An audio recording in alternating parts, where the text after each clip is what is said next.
Well, after getting the RedMagic 11 Pro Plus, I realized its liquid cooling system can actually be removed and used separately. Doesn't that mean it can be retrofitted to other phones? Just this phone. Air cooling, water cooling, how is liquid metal stacked together, and how are the cameras stacked to achieve a pure screen? Just thinking about the internal structure is exciting. Look at this flowing liquid cooling system. Coupled with the appearance of this transparent exploration edition, there's no straight man who can resist the design of the RedMagic, right? Especially when the front is still a truly flat screen, it's even more amazing. Okay, without further ado, let's get started. Come on, let's tear it down without turning it off. We want this flowing effect after disassembly. After heating it up, slide off the back cover glue. Hey, let's open it up in 3s. 2s, 1s. Oh my god, I think this glass looks even better with it removed. Then I took a closer look and saw that this metal-like film can also be torn off. Let's try it out. When I got to this part, I noticed it was actually vibrating. Kind of amazing. Let's open it up and see what's going on. You should have told me there were so many pipes hidden inside. Okay, now that all the molding has been removed, holy shit, that's awesome. Hey, if your back cover was designed like this, wouldn't it be much cooler than the stock one? That's where it was vibrating just now. I'll plug in a microphone and let you listen. In quiet conditions, if you listen carefully, you can hear the sound of the little motor. Here's a macro shot for you to see the details. You see, the vibration creates a lot of tiny bubbles. So how does it actually work? Let's continue. Switch to a T4 screwdriver and remove all the screws on the motherboard cover. You see, when I removed the 2 middle screws, the liquid cooling system stopped working. So this wire is its power supply line, and as long as I press it tightly, it will start moving again. And as soon as I release it, it will stop again.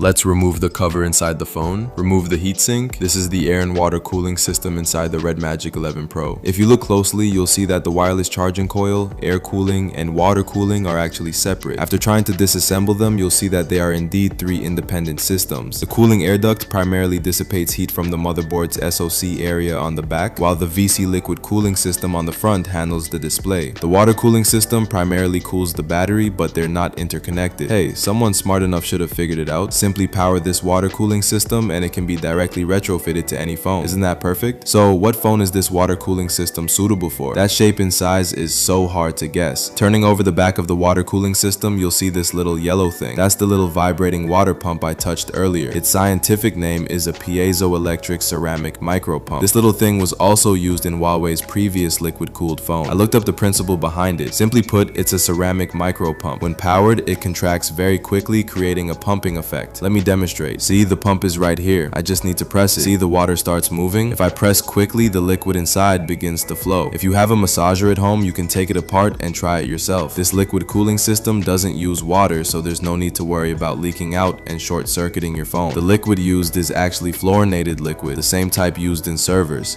Is considered liquid gold. This wireless charging module is a first for the RedMagic, and it gives you full power right away, providing 80-watt wireless charging. It also supports reverse wireless charging. The fan has also been upgraded, increasing from 23,000 revolutions per minute in the previous generation to 24,000 revolutions per minute, an increase of 1,000 revolutions per minute. Okay, let's take a look at the internals of the RedMagic 11 Pro Plus.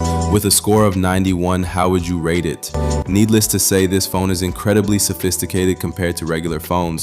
The 4 holes on the exterior from top left to bottom right are the flash and IR apertures, the macro camera aperture, the wide angle aperture, and the main camera aperture. Hardware wise, it's practically identical to the previous generation, but there are supposedly algorithm upgrades. Some wireless users might complain, this phone costs over 6,000 yuan and doesn't even have a telephoto lens, but I think that's a good thing. Imagine if they added a periscope telephoto lens to this and then the motherboard had a double layered design, you'd be in awe. Let's remove the lens and disassemble the motherboard. Upon removing the motherboard, we'll discover it's a truly dual layered design. However, not all areas are double layered. Major heat generating areas like the SoC are single layered, so heat dissipation isn't affected. So why did the RedMagic adopt a double layered design this time? Flipping the motherboard over will reveal why. You see, there's a large metal cavity inside. This design improves the sound quality of the top speaker below it, supposedly resulting in stronger bass.